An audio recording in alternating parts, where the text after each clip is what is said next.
আসসালামু আলাইকুম। এই চিকেন তান্দুরিটা খুবই মজা। আমি একদম অল্প কিছু উপকরণ দিয়ে এই চিকেন তান্দুরিটা বানিয়েছি। মানে যে উপকরণগুলো একদম ম্যান্ডেটরি লাগবেই, এর বাইরে খুব বেশি উপকরণ ব্যবহার করিনি। অনেকে অনেক ধরনের উপকরণই ব্যবহার করে। তো যাই হোক, মশলাটা তৈরি করে নিচ্ছি। এখানে টক দই নিয়েছি, চামচ দিয়ে একটু বিট করে নিয়েছি। তারপর এখানে পুরো একটা ম্যাগি মশলা দিয়ে দিয়েছি। সাথে দিচ্ছি এখানে টমেটো সস। এটা ঘরে বানানো টমেটো সস। টমেটো সস দেওয়ার পর এখানে দিয়ে দিচ্ছি সরিষার তেল। আমি 1 টেবিল চামচ পরিমাণ দিয়েছি, যেহেতু একটা চিকেন দিয়েই করব। সাথে এখানে দিয়ে দিয়েছি আদা বাটা আর রসুন বাটা। এখানে আমি প্রথমে কোনো লবণ ব্যবহার করিনি, কারণ যত মশলা ব্যবহার করেছি তার মধ্যে আর সসের মধ্যে লবণ আছে। পরে আমি চেক করে সামান্য পরিমাণ দিব। এখানে অল্প একটু লবণ দিলেই হয়। আমি মশলাটা চামচ একটা দিয়ে খুব ভালোভাবে মেখে নিয়েছি। এখন এখানে দিয়ে দিচ্ছি তান্দুরি মশলা। এখানে আমি 1 টেবিল চামচের মতো তান্দুরি মশলা দিয়েছি। এখন আরেকটু ভালোভাবে মিক্স করে নিয়েছি। এরপর এখানে আমি বড় সাইজের একটা চিকেন নিয়েছি, সেটাকে একটু ছুরি দিয়ে কেটে নিয়েছি। তারপর উপরে এই মশলাগুলো দিয়ে দিচ্ছি। এখন মশলাটা ভালোভাবে চিকেনের গায়ে আমি মাখিয়ে নিব। মাখিয়ে কিছুক্ষণ রেস্টে রেখে দিব। যত বেশি রেস্টে রাখা যায় ততই ভালো। মশলাটা খুব ভালোভাবে ভেতরে ঢুকে টেস্টটা ভালো আসে। তো এখানে আমি হাত দিয়ে খুব সুন্দর করে সব মশলা একদম চিকেনের গায়ে ভালোভাবে ম্যারিনেট করে নিচ্ছি। এটা আমি প্রায় আধা ঘন্টার মতো রেখে দিয়েছিলাম। তারপর বানিয়েছি, কারণ এটার সাথে আমি আবার লুচি করব। তার জন্য লুচিও বানিয়ে নিব এটা রেস্টে রেখে। আমি যত রেসিপি ট্রাই করি কারো ভিডিও দেখে, তো ওগুলো আমি নিজের মতো করেই চেষ্টা করি। সব উপকরণ বাসায় না থাকলেও বানিয়ে ফেলি, একটা দুটো স্কিপ করে। তো খেতে ভালোই হয়, কোনোটাই আসলে খারাপ হয় না। টেস্ট একটু 19-20 হতে পারে, বাট খারাপ হয় না।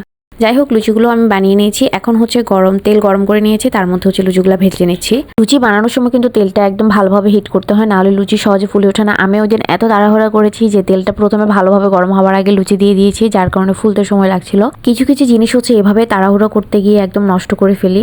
আসলে যেটা হওয়ার সেটা তো হয় না, উল্টে দেখা যায় যে সেকেন্ড টাইম আবার করা লাগে। এই গরম গরম আর ফুলকো ফুলকো লুচিগুলো আমার কাছে একদম খালি খালি খেতে যায় এত বেশি ভালো লাগে, একদম কোনো কিছু ছাড়াই। মাঝে মাঝে আমি ওভাবেই খাই, একদম গরম গরম যখন অনেক ফুলা থাকে।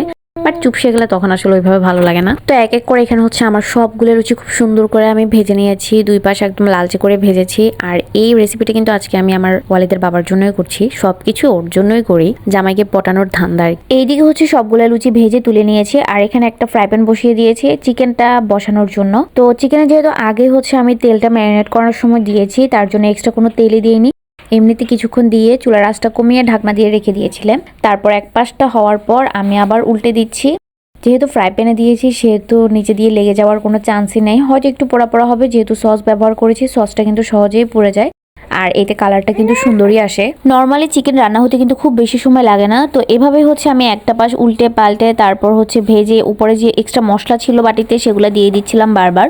আর ঢাকনা দিয়ে কিছুক্ষণ পরপর রেখে দিচ্ছিলাম। যেহেতু চুলার আঁচ আমি একদম কম রেখেছিলাম, তাই 15 থেকে 20 মিনিটের মতো সময় লেগেছিল, বা তার থেকে কমও হতে পারে।